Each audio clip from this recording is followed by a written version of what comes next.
Good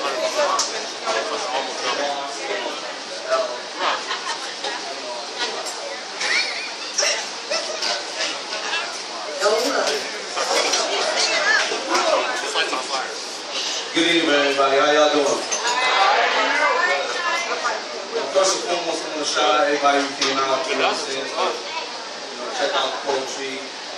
This is not really my first time doing it for a big crowd like this, so I appreciate y'all being patient. I appreciate you. Yeah. The poem I'm going to speak about is called The Example. I want to give out a shout out to the last young lady that performed because, you know, I believe in being transparent and allowing people to see what we writing in our words. So, you know, I appreciate y'all allowing me the opportunity to speak to y'all this evening.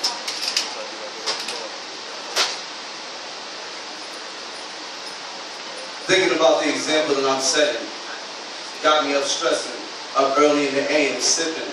Thinking about how life sometimes gets more foul than Anthony Mason.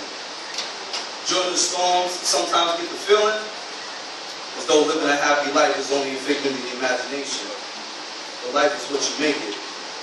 Your decisions will determine what your fate is. And that's what I must teach them.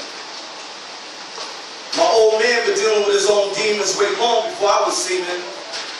And it's crazy because now in my old age, I'm starting to see him.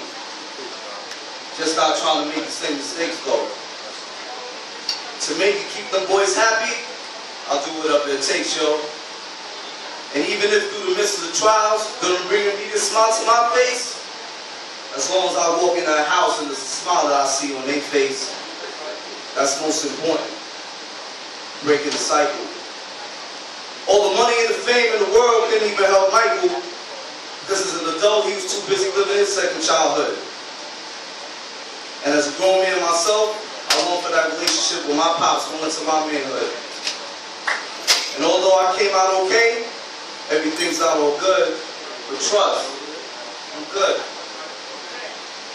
Not stressing, only asking God for His grace, mercy, and blessings to prepare me to do a good job, to prepare them for life's tough lessons, which they will learn through our adolescence, and until